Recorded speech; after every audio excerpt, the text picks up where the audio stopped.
Hi, everyone, and welcome to the Introduction to Ransomware Threats webinar. My name is Bobby Claudio, and I will be your moderator for this session. Let me just remind you that this session will be recorded. And before we start our fun and learning, let's have a quick check-in. Could you please say hi and shout out what organization you are from using the chat box? Just click on the chat button below your screen, and please make sure to send it to everyone and not just to the panelists. Okay, let me just open the chat box, and I see people from Cebu, people from Unilab, people from Baguio, people from Manila, from Cavite, from Lucena. Thank you for joining us from Batangas, from Pangasinan, and from Pampanga. And we have a very, very good turnout. Thank you so much for joining us. Now, before we proceed, let us just first introduce our company. So who is Trend Micro? Trend Micro is a cybersecurity company that's been around for more than 30 plus years, leading the market with continuous innovations in virtualization, cloud, artificial intelligence, and IoT. Trend Micro has customers across the top Fortune 500, including 8 of the top 10 global Fortune 500.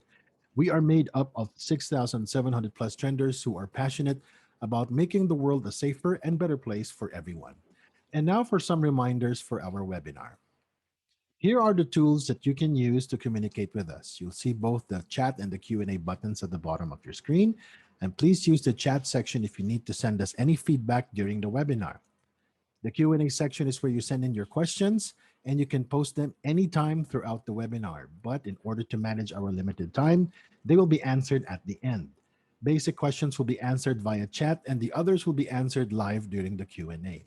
Kindly include the slide number in your question so we can reply to them faster. We'll also use the upvote feature of Zoom. If you have the same question, just click on the like button, and the questions with the most number of likes will be prioritized during the Q&A portion. Our speaker will be joined by our other subject matter experts who will help respond to your questions. You may also add more details to the question by using the comment button. The polling question will be posted from time to time, and a separate window will pop up to show the poll. Select your answer from the list and then click submit. The result of the poll will be shown after, and just click close when you're done viewing the results. At the end of the webinar, you will automatically be routed to a survey form. Kindly take time to answer this short survey because your feedback is very valuable to us and will help us improve our succeeding webinars. Those who answer the survey will receive a certificate of attendance for this webinar via email 1 week after this session. So I repeat, you will need to answer the survey to be able to get your certificate of attendance, which will be sent 1 week after this session. Access to the recording of this session, key takeaways, and succeeding webinar schedules will be announced in our Facebook pages at Trend Micro Careers Philippines and Click Right PH. That's at Trend Micro Careers Philippines and Click Right PH. You can also send us a message if you want to request a topic you want us to cover in our next webinar. So please like and follow our pages.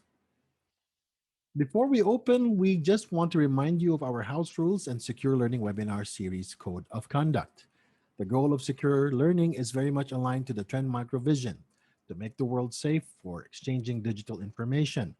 Through our secure learning webinar series, we aim to make it safe not only through technology, but also providing a venue for a community that is open to all, regardless of gender, sexual orientation, disability, ethnicity, or religion. It is our goal to provide a positive virtual experience for all participants. We implore everyone to read through our code of conduct to understand what is expected of secure learning webinar participants. Possible consequences for untoward behavior are in Secure Learning's committee sole's discretion, and the decision or decisions of the committee will be final. Consequences, breaches of this code of conduct may result in disqualification from participating in future live and virtual events and from engagement across Trend microblogs, online forums, and social media channels. Okay, so it's now time for you to meet our speaker. Janus Agcaoili is from Trend Micro's Threat Story Experts team. He has been with Trend Micro since 2015 and will be on his 6th year this March. He specializes in file analysis and threat research, and his primary job is to understand and document how threats work and provide information for solution creation and blog articles. One of his team's focus now is researching ransomware campaigns and ransomware encryption analysis to check whether or not they are decryptable and provide a proof of concept on how to decrypt them. Ladies and gentlemen, I now give you Janus. Janus, I'm going to stop my share so you can start sharing your presentation. Okay, thank you, Bobby, for that introduction. I'll be sharing my screen.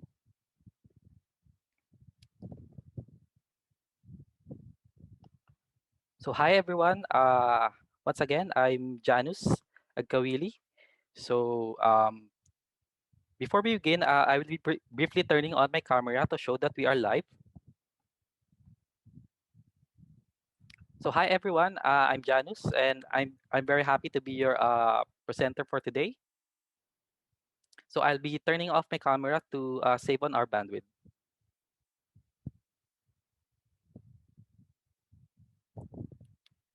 So, before we begin, let's start off with a simple poll questions. So, Bob, can you help launch the poll? Sure. Let me just launch our first poll. So, for our first poll, are you familiar or have been victims of a ransomware attack? So, let me remind you that you have 15 seconds to answer. So, while we are waiting, Bob, I'm sure you know what a ransomware is, Yes, of uh, course. but have you been a victim of it? No, and I hope I never become a victim of it. Okay, that's nice to hear, and let's hope you will never become a victim as well. Yes. Okay, so let me just share the results, Janice. Okay, so a majority is either not familiar or have not been a victim. So I hope it's there have not been a victim. So that's good to know. So hopefully after this session, you will have a better understanding of what ransomware is, how it works, and what you can do to prevent. Or if you have been a victim, what are the options you can do? Oh, and those who were able to attend the Introduction to Threats session a couple months back, the speaker then introduced a malware called WannaCry. And as he has mentioned then, it is an example of ransomware. So those who were able to attend will also have a bit of an idea of what we will be talking about today. So once again, I'm Janus, and I will be presenting the Introduction to Ransomware Threats. For our agenda, so we have the following. So we'll be discussing what ransomware is, a brief history of ransomware, uh, the anatomy of a ransomware attack. So paano siya nangyayari, and how would you know if you are infected? So paano mo malalaman kung naging victim ka na ng ransomware? And lastly, mga best practices and mga recommendations on what to do to prevent and or your options kung na-infect ka na. So first off, what is a ransomware? So if we can look at the keywords, so makita natin yung ransom and plus ware, which is comes from either the software or malware part. So what do we have if you combine this? So isang malware na may ransom payment. Basically, yes. Imagine yung mga ransom scenarios sa mga movies. Pero instead na tao or object yung being captive, it is your files or your computer system itself. And babalik lang sa inyo yung control or yung mga files nyo kapag nabayaran nyo na yung ransom. So in technical terms, it is a malware that prevents victims from accessing their data or system unless a ransom is paid. So this can range from a simple lock screen or to an implementation of complex cryptographic algorithms to encrypt your files. So cryptographic algorithms, encrypt, medyo technical to mga terms. So baka hindi kayo familiar with it. So before we begin the ransomware proper, may one topic that I need to explain, which is cryptography. So I need to explain this a bit because we'll be using some terms and concepts regarding it. And I say a bit kasi we are going through the basics only and not going through too much detail kasi there's a lot of information regarding this in it's a whole another topic. So cryptography. So this is what enables this ransomware to prevent users or victims from accessing their files. And giving them the ability to demand ransom in exchange. So in simple terms, it is associated with process of converting yung plain text, as you can see, to something unintelligible or unreadable, uh, and vice versa. So originally, designed siya for security purpose talaga.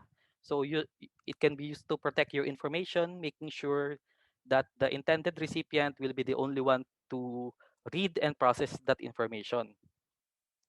So the process of converting yung plain text into something unintelligible or unreadable is called yung encryption, and the reverting back to the plain text is called decryption.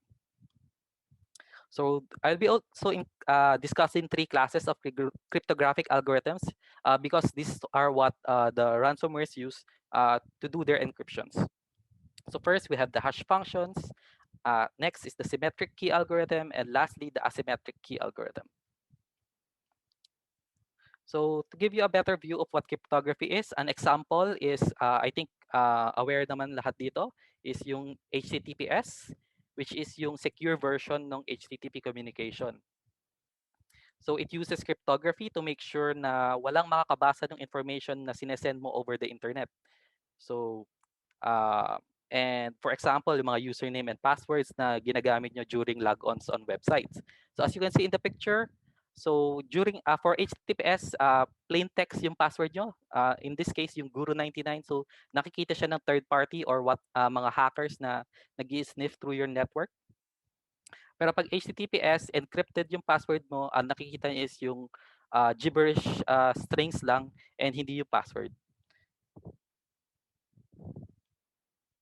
So, however, yung mga threat actors, they were also able to utilize yung same technology ng cryptography as a way to kidnap our information or data in exchange for ransom payment instead. So it is a sad reality, but it is what it is.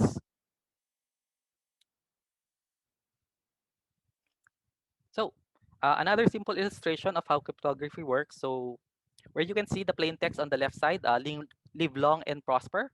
So an encrypted plain text siya. When it undergoes the process of encryption, it becomes something unintelligible or unreadable, like dun sa HTTPS kanina. So ito na yung encrypted ciphertext. So ito na yung makikita nyo sa systems nyo or sa computer pag natamaan kayo ng ransomware. So yung mga files nyo, hindi nyo na mababasa, hindi na makikita ng pag inopen nyo sa Word. So basically, hindi nyo na gagamit yung mga files na yon. So kaya kaya nilang, since kaya nilang i-decrypt yon para ibalik dun sa original text niya, so yun yung binabayaran nyo pag nanghingi sila ng ransom. So basically, medyo simple lang to, pero underneath it, this is done through some complex mathematical implementations. So but we will not be diving into that. It can become very complex, and it's not our main topic for this talk. But this is just to give you an idea on how it works. So onto the classes or types ng mga cryptographic algorithms. So first we have the hash function.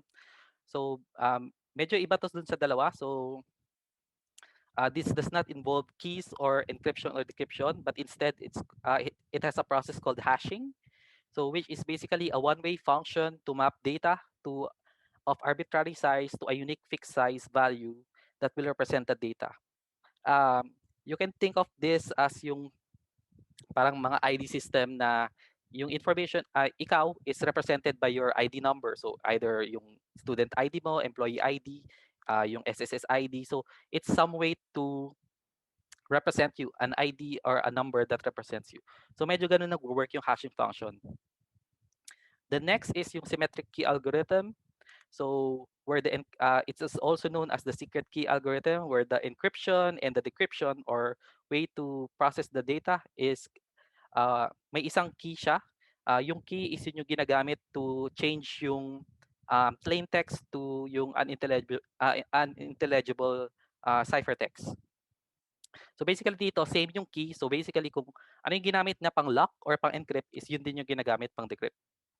So yung algorithm na to is fast and efficient. However, high tendency siya to be decryptable kasi nga pag nalaman mo na yung key, So kaya mo na rin i-unlock or i-decrypt yung na-encrypt nitong type of algorithm na to. So minsan sa mga ransomware, nakikita din namin na embedded mismo sa ransomware ito. So it's one way to see kung decryptable ba siya. Then lastly, we have the asymmetric key algorithm. So it's also known as the public key algorithm. So it uses a key pair, so the public and private, then for its encryption and decryption process. So unlike its symmetric counterpart, ito naman may dalawa siyang key na gamit. So one is for yung encryption and the other one is for decryption. So kahit alam mo na yung pang-encrypt na key, hindi mo siya ma-unlock or ma-decrypt using the same key, unlike the symmetric counterpart. So because of this, it's more secure and less likely to be decryptable because of the nature of the two keys. So kailangan malaman mo both keys para ma-decrypt siya. Pero mas mabagal yung process.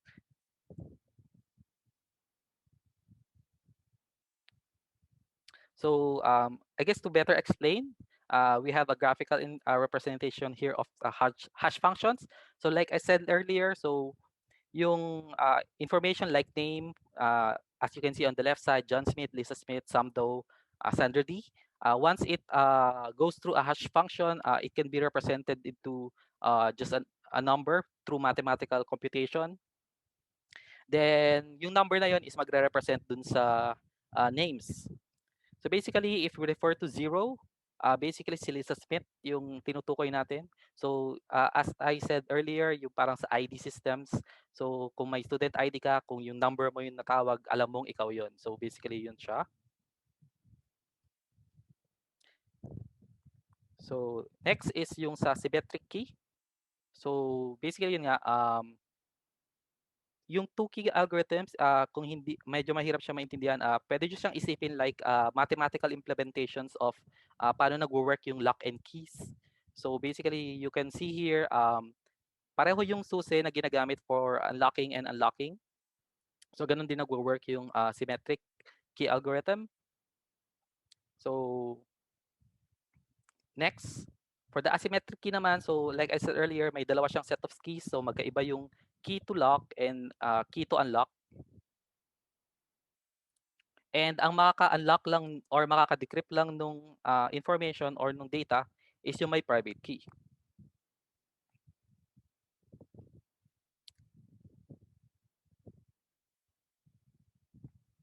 So, okay. Was that a bit of information overload? Well, if it is, we'll take a breather first and have a poll questions for you guys. So, Bob, can you help with our second poll? Sure. Let me launch the poll. So, while it's launching, I'll read the poll. So, based on what we have discussed, what cryptographic algorithm do you think what is most commonly used by ransomwares? So A, hash function, B, symmetric key, C asymmetric key, and D, all of the above. You have 15 seconds to answer. So Bob, what do you think is the answer? For me, I believe all of the above. Oh, I see. That's interesting. So let's wait for our attendees before I reveal the answer. Sure, time's up. Let's share the results. Oh, interesting. A lot of them also answered all of the above. And you guys are correct. And Bob, you're also correct. So the answer is actually D, all of the above. But specifically, it's a combination of the three algorithms, but for different purposes. So basically, hash function can sometimes be used as for key generation because of it being unique. And the symmetric key, like I said, is fast. So it is what is used to encrypt your files. And the asymmetric key, which is more secure, is what is used to encrypt the key used for the symmetric key. So which makes this whole process undecryptable without the private key. So this combination is referred to as your hybrid crypto systems. So it takes advantage of the fast and efficient encryption process for the symmetric key and the security provided by the asymmetric key to create a fast and secure cryptographic implementation, which is very ideal for the purposes of a ransomware attack. So fast encryption means less time to be detected and terminated before finishing. Secure encryption means less likely to be decryptable, hence forcing the victims to pay the ransom instead.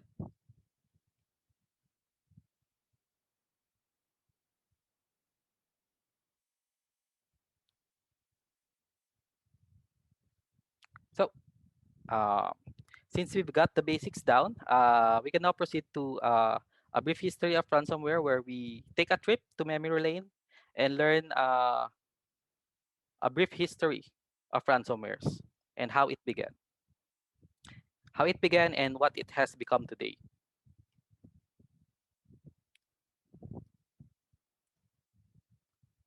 So first, we go back to 1989. So this was the year of the first conceptualization of ransomware with the malware called AIDS Trojan. So this was distributed then by mailing out a floppy disk. And the disk contains how likely a person is to contract AIDS. So I guess back then medyo hot topic ang AIDS, so ginagamit nila yun to lure victim to use this program. So in your screen, you can see what a floppy disk is.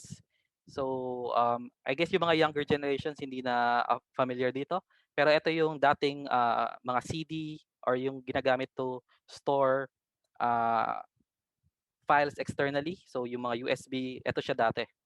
So naabutan ko to, so you can just guess my age and I'll just leave it to your imagination. So in that year, so while you are doing the survey in this program, so ini-encrypt niya na yung hard drive in the background. So basically, ito na yung first ransomware na gumamit talaga na nag-encrypt. Then nagpe-print out siya ng ransom demand sa dulo. Pero medyo natahimik yung ransomwares. So bumalik lang siya noong 2004. So noong 2004, lumabas yung GP code and Archivius ransomware. Um, Ito gumagamit na ng symmetric algorithm or asymmetric respectively. So si GP code yung symmetric and Archivos yung asymmetric. So basically, hindi pa nila ginagamit dito yung hybrid crypto system. So basically, si GP code is yung isang symmetric lang yung gamit, then si Archivos yung asymmetric lang. So which makes this may problem dati. So basically, si GP code na mas madali siyang hanapan ng decryption key since symmetric lang yung gamit niya. Then si Archivos naman is medyo since mabagal ang asymmetric algorithms, medyo hindi maganda yung uh, hindi mabilis. So pwede ma-terminate yung ransomware bago pa niya matapos and wala sila payout. So noong 2012, dahil dun sa mga problems na encounter, may mga new variants of ransomware. So instead na mag-encrypt sila, since nakita nila yung problem, ang ginawa nila is linalock naman nila yung mga users and dinidisable yung control sa computer. So hindi na ini-encrypt yung files pero linalock out yung mga users or victims sa computer nila. So a sample of this was Reveton. So it pretended to be an FBI notifying the victim dati na na-lock out siya due to copyright violation and distribution of pornographic materials and was denied of the access to their machine because of that. And will only be given access once a fine is paid. So they're doing this to ensure na may parang sense of may ginawa kang mali. So parang mas likely ka magbayad nung instead na mag-reformat ka na lang. So may social engineering involved din dito. Pero basically, lina-lockout ka niya sa computer mo. Pero these early forms ng mga ransomware is yung payment nila is via credit cards, wire transfer, money transfer, or via mail. So which is hindi ideal sa mga threat actors kasi pwede sila matrace doon kasi kailangan ng mga information ng mga types of payment na yon. But everything changed with the Fire Nations attack. Sorry. I mean when Bitcoin or cryptocurrencies were introduced. So this gave rise to new breeds of ransomware and an avenue for threat actors to be more aggressive. Kasi yung Bitcoin is anonymous siya in nature, so mahirap hanapin kung sino may-ari ng Bitcoin na yon. So in 2013, so yun nga, lumabas na yung mga ransomwares na gumagamit ng Bitcoin as a form of payment. So one of them was CryptoLocker. that made use of this new type of currency nga, yung Bitcoin, and makes it hard for authorities to track yung mga ransomware actors. Then in 2014, there was Cryptowall who followed suit and the floodgates just opened. So ito na yung parang nagsisimula na yung bugso ng pagdami ng ransomware kasi nga may way na sila to get payment na hindi sila ma-identify, which is yung Bitcoin or cryptocurrency. So this is also the year, medyo notable kasi ito yung first a year where the first mobile ransomwares were seen, namely yung Saipeng and yung SimpLocker.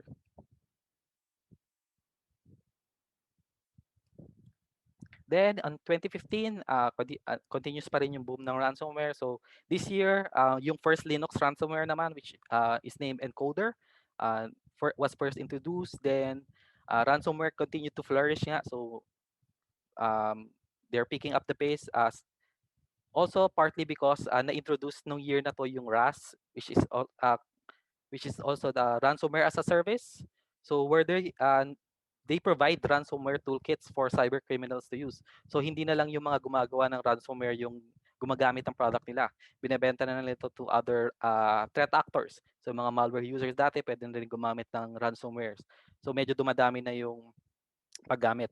So making them ransomware attacks more easier to produce, use, and become more frequent. So just to give you an idea on how yung RAS or yung ransomware as a service works. So you can see here, meron yung mga ransomware authors or admins or developers, yung mga gumagawa ng ransomware. Then we have the affiliates, ito yung mga gumagamit naman ng service or yung ransomware.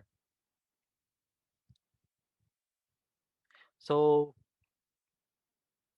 then yung mga affiliates, sila yung mga maghahanap ng mga victims to infect yung ransomware. So basically, yung mga ransomware authors, sila yung mag-code, magde-develop ng ransomware. Then i-advertise nila through underground forums or black markets. Then yung mga affiliates bibilin yung rights or yung service for that ransomware. Then sila yung magdi-distribute para maghanap ng mga victim. So once the victim has been infected with ransomware, so kunwari magbabayad sila, ang bayad nila is mapupunta pabalik dun sa mga ransomware developers or admins. Then yung mga affiliates is makakakuha lang ng percentage or commission. So basically, medyo naging parang business model siya. So mas naging sustainable yung ransomware attacks ng year na yon.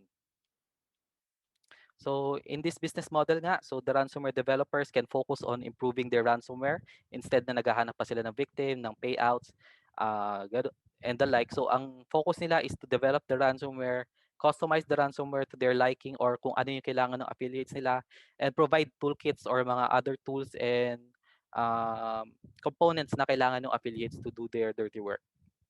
So as a ransomware affiliate, yung mga gumagamit, so hindi na nila kailangan mag-focus sa paggawa ng ransomware kasi medyo tedious yun. Yun yung mahirap na part, yung gumawa ng ransomware. Mas lalo yung mga dapat hindi decryptable. So they can just choose the best of best ransomwares in the market. They can with or without prior knowledge, kaya nilang gawin yon. And since itong mga affiliates, most probably, other than startups, syempre may mga experienced threat actors na rin. So, may mga established botnets na sila or avenue of attack. So, kailangan na lang nila yung payload. So, pwede nilang bilhin nila yung ransomware to distribute it. So, hindi rin kailangan ng much capital and technical expertise to start because of this model.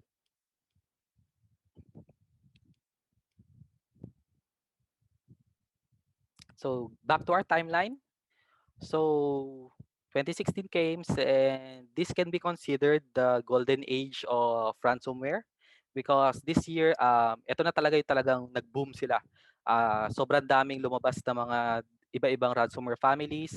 So with around 700% increase according to our data. Then from the new, dito rin lumabas yung first Mac ransomware, Ranger. Then dito rin nagkaroon ng parang multi-platform, so Windows, Linux, and Mac yung ini-infect niya, which is yung Ransom 32. Then naglabasan din dito yung mga iba-ibang ransomware na may mga parang unique na mga traits na hindi lang encryption yung ginagawa. So one is yung Jigsaw, which is it's a ransomware that aside from encrypting your files, dinidelete niya yung file every hour until yung bayaran niyo yung ransom. So may second layer of urgency kasi habang hindi mo pinag-iisipin mo pa or babayaran mo or hindi, dinidelete niya yung file niyo every hour. So parang mas ginagawa nila inclined yung mga victims to pay. Then we have SamSam na may live chat service naman for the victims para kausapin yung ransomware actors kung paano nila babayaran and stuff. Then we have Petya, which instead of encrypting the files, it encrypts your master boot record instead. So hindi ka na magbo-boot, hindi na totally magbo-boot yung computer mo, tapos may makikita ka na lang dun sa boot up, makikita mo na lang yung ransom note na sinasabing infected ka ni Petya. So this year also introduced the first ransomware with the worm capability, Zcryptor, and a ransomware that is able to detect pag running siya sa sandbox, which is defense mechanism used by AV. So dumadami talaga yung mga variety of ransomwares. And then this year din yung widely distributed ransomware like yung Lucky and Tesla Crypt na medyo marami naging victim. Then as if 2016 was not enough na golden age, dumating yung 2017 and it experienced the fastest spreading and probably the biggest ransomware attack to date, WannaCry. So I'm pretty sure, I think na may mga news outlets sa Philippines na cover tong story na to.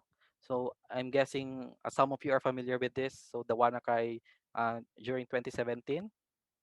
So because this is widespread because it used the NSA leak SMB vulnerability called Eternal Blue. So which at that time could have targeted anyone using SMB, which basically every computer is my SMB capability. So that is during WannaCry is potential due to that vulnerability. So we're almost done with our history lesson. Um, so 2018. So malapit na tayo. 3 years na lang, 2021, 2018 na. So noong 2018, may bagong approach na naman na ginawa yung mga ransomware attacks. So basically, before this year, most ng mga ransomware attacks can be considered as opportunistic, which is it's a spray and pray approach na they will encrypt as many victims as possible without consideration whether or not may capability yung victim to pay. What they rely on quantity, so for a bigger payout. So mas maraming ang mentality noon is kung mas maraming infected, mas mataas yung chance na may magbabayad. So whether or not magbayad, wala silang pake, basta they'll try to infect as many as possible. Case in point noon yung WannaCry nga. Pero yung mga recent attacks noong 2018 are now more targeted in their nature. So these attacks are more meticulous and more complex. They spend time in studying the victim. So inaaral na nila kung sino yung tatargetin nila. Hindi na sila nag-i-spray and pray. So this ensures that they are capable of paying the ransom. So sinisigurado nila yung mga magiging victim is kayang bayaran yung ransom. So they plan out the attack to ensure yung success ng pag-deploy, and yun nga, malaki yung payout dahil alam nilang kayang magbayad ng magiging victim. So these are called targeted ransomware attacks or dubbed by the industry as yung big game hunting era ng ransomware. So after nun, nung big game hunting era, nag-evolve uli yung mga ransomware. In came 2019, where they included yung doxing naman sa part of their routine. So doxing is basically a practice of researching and publicly broadcasting private or sensitive information about an individual or organization. So this includes hacking as a method to acquire those information. So basically, nagkakaroon dito ng information theft na. So na-include na yun sa ransomware attack. And yung mga information na makukuha nila is um, another form na i-extort nila sa'yo. So mostly yung ransom note na ang i-display dito is kung hindi ka magbabayad, ikakalat nila yung mga sensitive information nyo through the internet. So medyo may sense of urgency na naman yung organization or individual para bayaran yung ransomware. So this is also called as the data leak ransomwares.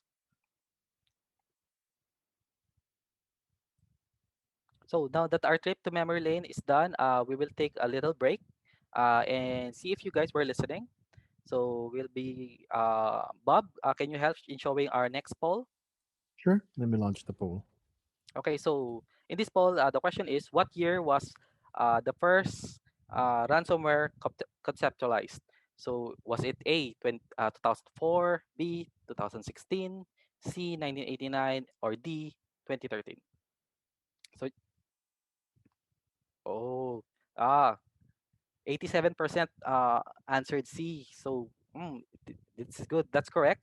So it's good that everyone has been, or a majority has been listening and was able to answer it correctly. So, okay, let's now proceed with our next agenda,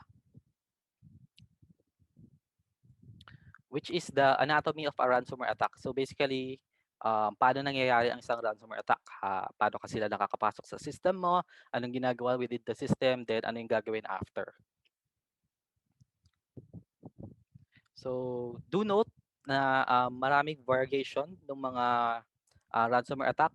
Pero in this introduction, we'll be discussing yung basics ng two approach na discuss natin kanina, which is namely yung opportunistic approach and the targeted approach. So ito yung opportunistic, which is yung spray and pray. Ito yung um, more likely na baka ma-encounter nyo kasi wala silang, ito yung hindi nila care kung sino man yung maging target nila, pero basta magkakalat lang sila ng ransomware din. Kung may ma-victimize and kung magbabayad din, good for them. Pero so yeah. So how this works? First, we start with the opportunistic attack. So this attack mainly focuses on yung yun nga, initial access, kasi ang hinahanap nila dito is yung mga high distribution capability of entry point, like yung mga spam with yung mga malicious link or mga attachment na magda-download ng ransomware.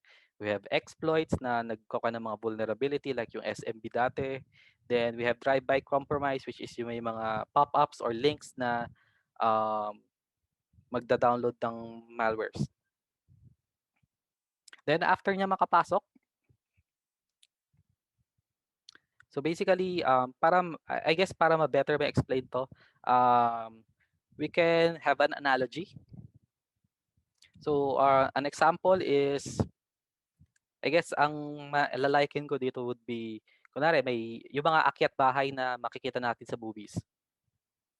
So basically, yung mga akyat bahay sa opportunistic, so kung sino yung unang bahay na makita nila, yun yung parang susubukan nilang pasukin. So wala silang pakialam kung hindi nila alam kung may makukuha ba sila doon or wala, pero parang as much as possible kung tinatry nilang makapasok sa as many houses as they can. So yung mga different approaches nga na na-mention, so basically pwede silang pumasok through your door kung kaya nilang i-unlock. Yung vulnerability is you can liken it to pwede nila kung yung mga windows nyo is hindi barred, so basically pwede nilang basagin yun para makapasok doon. So hindi intended yung windows para makapasok ang mga tao, pero since vulnerability siya, parang yun, so ganun nagwo-work ang vulnerability. So yun, then for the installation, this is the part where it does the following. So ito na yung nag-execute na yung ransomware. Pwede siya mag-create ng mga persistence like auto-run and task schedule para ma-ensure na mag-run yung ransomware kung sakaling may naging problema at hindi tumakbo. And dito rin yung phase na dinadrop niya yung ransom note and any other components na kailangan niya before yung encryption. So basically, dun sa analogy natin kanina, ito na yung pagpumasok na yung akyat bahay sa bahay nyo. So ito na yung tinitignan niya yung mga kung saan yung kwarto, um, baka kukunin niya yung susi niyo para pwede siyang bumalik kung kailangan niya.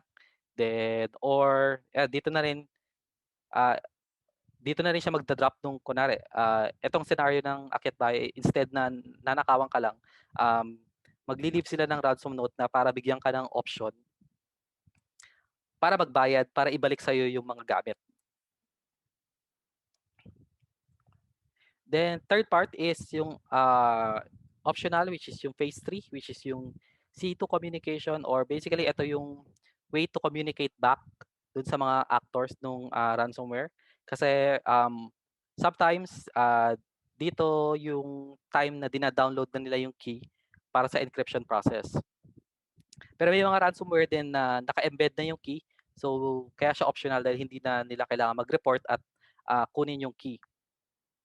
So back to our analogy. So um, yung pumasok sa bahay mo, tatawagan niya yung parang partner niya para sabihin na nakapasok na siya. Tapos para magawa nila yung kailangan nilang gawin, like yung pagkuha ng mga important na documents nyo, or bukas ng mga pagkuha ng mga. So basically sinasabi niya na puntahan siya para ibigay yung mga tools na kailangan nila para gawin yung dirty work. Then lastly is yung phase 4, which is yung encryption routine. So ito na yung pag-encrypt ng files, change ng extension, and yung pag-display na ng ransom note. So dun sa analogy natin, so ito na yung pagkuha nila ng mga importanteng bagay nyo sa bahay, like kung ano yung mga important, like mga files nyo, mga documents, or mga alahas. Then mag-iiwan sila ng parang note sa madali nyo makita, kunwari sa rep or sa harap ng pinto, anywhere na madali nyo makita yung note na sinasabing napasok kayo, tapos kailangan nyo bayaran para maibalik yung mga gamit or mga important na document nyo. So magbibigay doon ng instructions kung paano nyo gagawin yun. So basically, pero in this scenario, since digital siya at saka sa computer nangyayari, unlike yung real world or yung movie-like akyat bahay scenario, this is instantaneous in nature or just happens in a matter of minutes.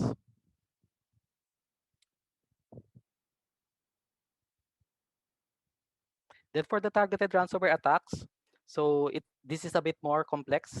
However, because it has some additional steps before yung deployment mismo ng ransomware.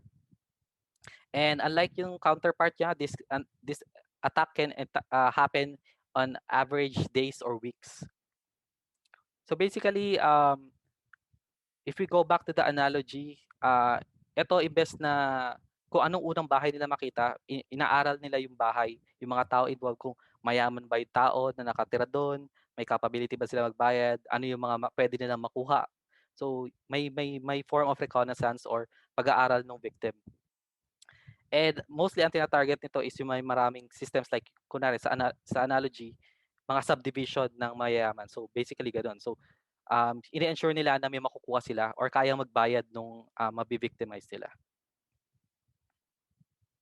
So like the other one, so it starts with having initial access which targets the network. Pero unlike the opportunistic one, imbes na high distribution yung hinahanap nila, so they choose higher success of infiltration. So basically, yun nga, mas like exploit. So because exploit siya, so mas high probability yung pagpasok pag hindi kaya patch. They also try brute forcing ng mga weak passwords. So i-ensure nyo dapat na yung mga password nyo is up to standard para hindi kayo ma-brute force. And one are parang mga um, custom designed malspam. So medyo may social engineering na involved imbes na parang yung generic spam lang.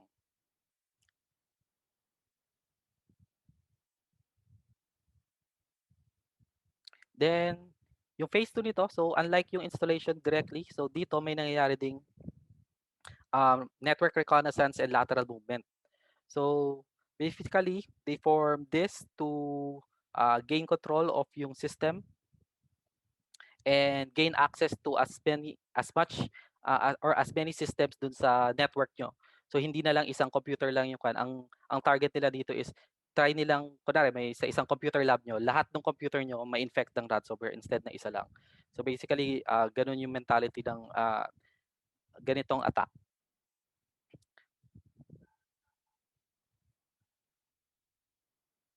Then like yung nasabi ko kanina na dinagdag na nila yung doxing, or in this case may data exfiltration na nangyayari sa ransomware attack.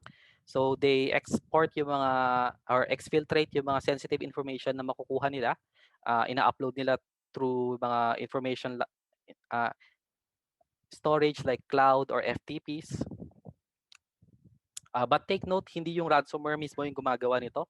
There are other components which is yun nga na gagawa nito. So they're just part of a ransomware attack, but is not done by the ransomware itself.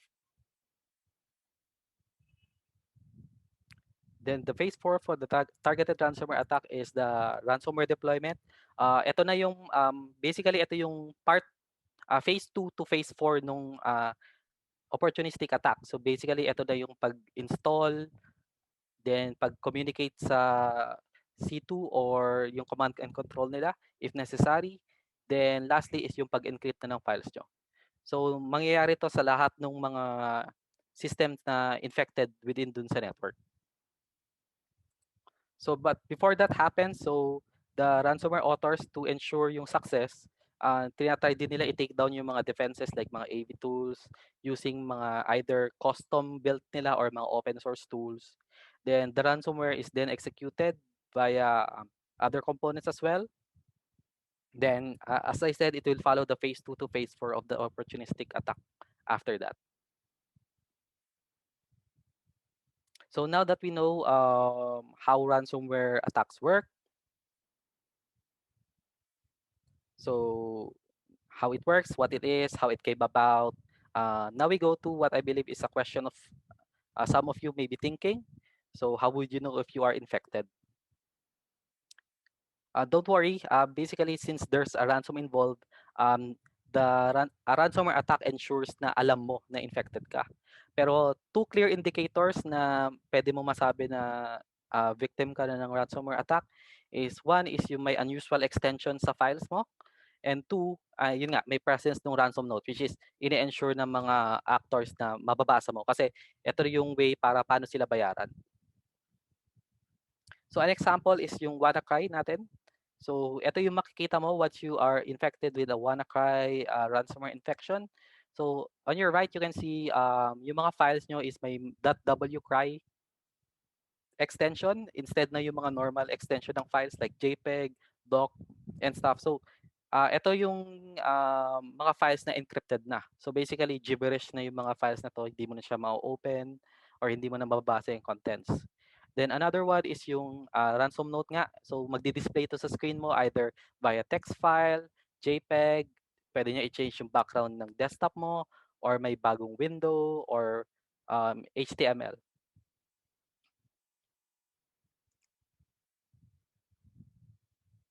So we are almost done. But before we proceed with our last agenda, we will be having our final poll question as well. So Bob, kindly help in showing our last poll. Okay, let me just launch the poll. Oh, thank you, Bob. So, okay, everyone, what type of ransomware was WannaCry? So, which infected hundreds of thousands of computer systems worldwide. So, based from what we discussed, is it an opportunistic or a targeted ransomware?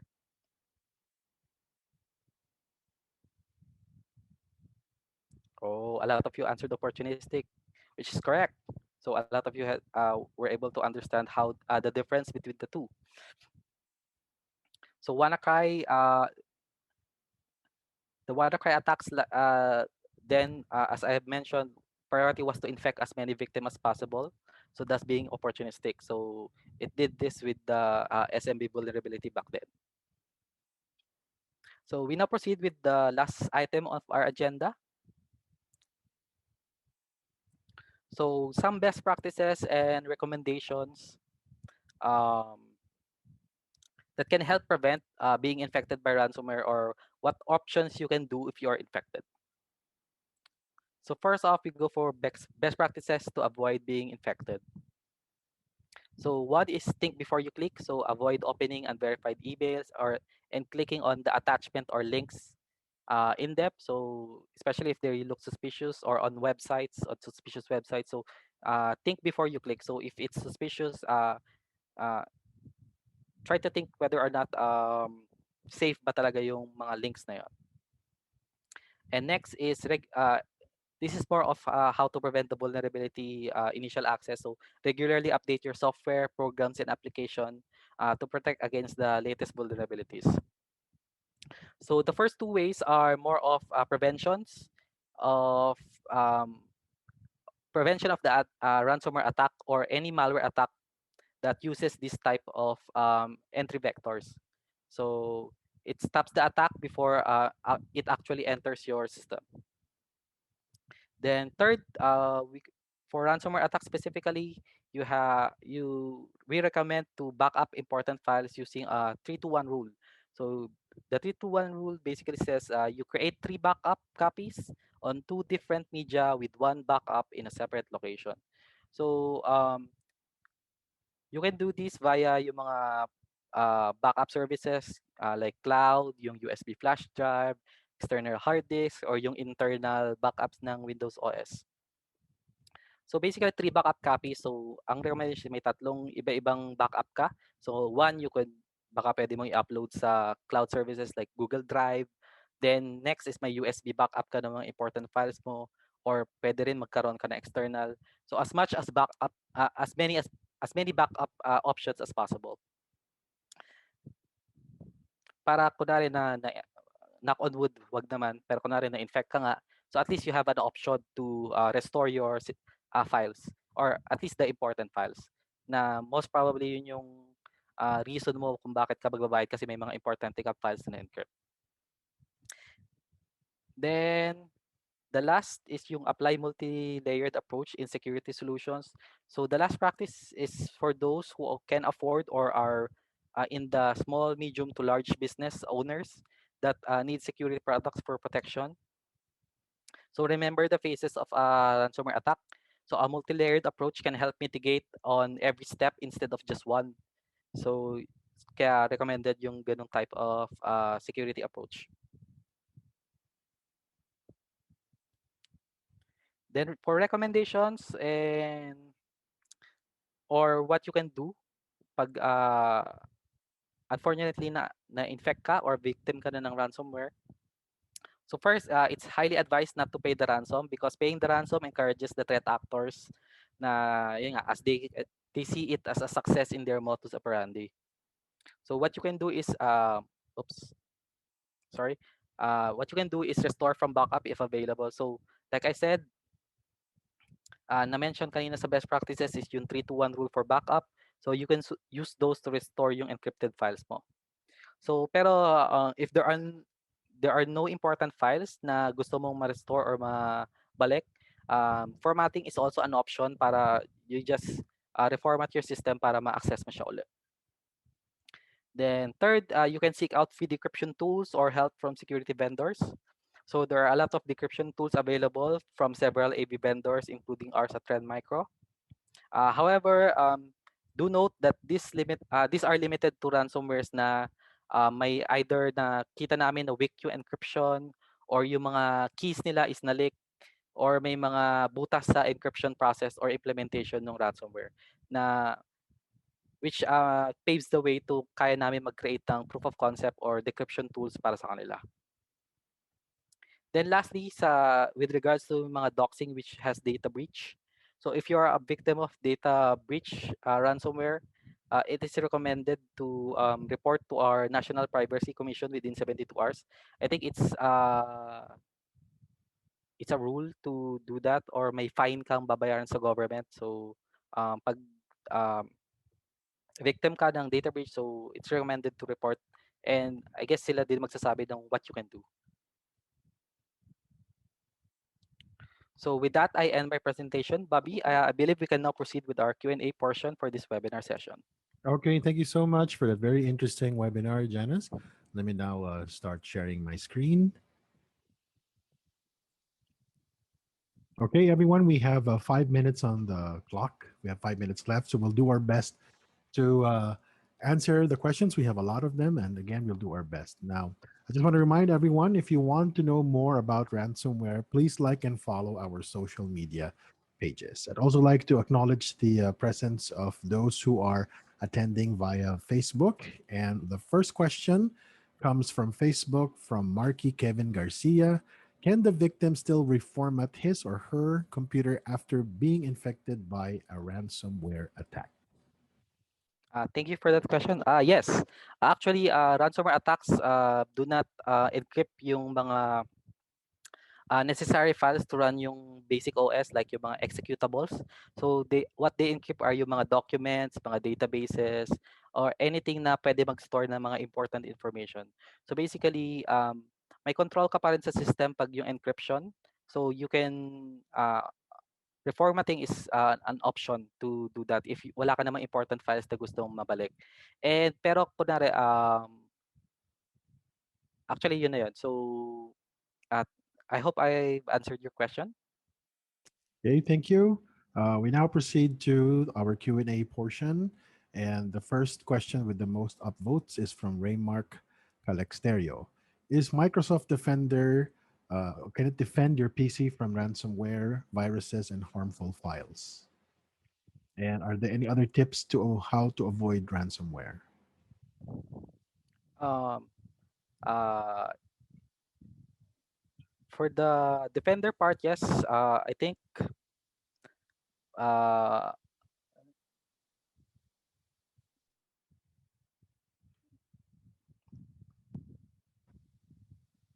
oh, sorry. I think na medyo nagkukan yung. Janus, we lost you. Are you still there? Sorry. I think unstable yung network. So I'm sorry. I'll answer the second question instead. The first one, it's out of scope of our session. So for the second Mhm. question, uh, other recommendations I think yun na-mention ko din earlier yung since yung ibang ransomware attack they try to use weak passwords. So ensure na maganda yung mga password, yung secure siya, yung mga recommended na 8 characters long with numbers, characters and such. So I guess that's an additional way to prevent. Then yun nga, ang pinaka-kwan is think before you click. So para make sure lang na hindi ka na mapasukan ng any malware attack for that matter. Then yeah, yung mga backup, I guess that's the best thing you can do. At least may option ka to restore your files. So I hope as I was able to answer that question. Okay, thank you. Our next question is from Eman Kaindek. Can you please explain briefly how ransomware is being created in the first place? In other words, how is it made? Oh, I think that's out of scope of our session. So uh, I- Okay. So should we proceed to the next question, Janice? yes. Okay, no worries. Um, the next question is, and we got 2 minutes on the clock. I'm using Google Drive file stream using an institutional, I'm not sure if this is the correct word, email. I save my files locally using this application, and the files that are being saved locally are being synchronized automatically to the cloud, which is Google Drive. My question is, if the local files have been compromised, and since they are being synced to the cloud, do the files on cloud will also be compromised? This question is from John Rover Sinag. So uh, so it's automatically synced, right? So if the file locally was encrypted and then the sync occurred, yes, it will overwrite the um, files in your cloud storage as well. But that's because of the syncing process and not the ransomware encrypting the file in the cloud uh, per se. So basically, if uh, y- if you are not using autosync and the files from the local is encrypted, then your cloud copy will be safe. So, but if as you said, an autosync occurred and after the encryption process, basically ma-overwrite naman yung uh, file mo sa cloud. So, um, pero hindi mismo yung ransomware yung gumawa nun. So, it's more of yung feature ng autosync na siya. So, I hope nasagot siya. So, dapat hindi kaya ng ransomware ma-encrypt yung sa cloud backup mo. Pero since may nangyari nga na auto-sync after nun from yung local to tapos na-encrypt yung local file mo na yun yung nakasync sa cloud, um, there is a chance na encrypted din yun nasa backup mo. Kaya yun nga, recommended na may at least iba-iba kang ways to backup your system. So, pwede may external ka para pag kunwari yung cloud mo na apektuhan, at least may external backup ka para ma-restore uli yung system mo. So, I hope I was able to answer that. Okay, thank you, Janus. Actually, our time is up, but we can still accommodate around three last questions. Okay, so let's go back to Facebook. And the next question from Facebook is does ransomware also infect hardware or is it just for data only? This is from Marky Kevin Garcia. From what we have observed so far, data, the ransomware only affects data. So we haven't encountered na yung hardware mismo, yung may kwan. Then and since how ransomware works, since program lang din siya. So basically is sa software lang din siya or sa digital kwan lang din siya magkakan. So very rarely or hindi, at least for now, wala pa kami nakikitang hardware related na ransomware. So I hope I was able to answer that as well. Thank you, Janice. Next question, still from Facebook, is from Patrick Ivan Makaraig. Sir, do you have any idea about backdoor attacks? Uh, yes, I have. So even though it's a bit of a topic, but I can answer that. So backdoors are a way to actually it can be related to ransomware because backdoors is one way for ransomware to or other malwares for that matter to enter your system. So basically, it's a way for threat actors to get into your system without you knowing. So um, some ransomware attacks also use backdoor as part of their initial access to your system or via or lateral movement into your system.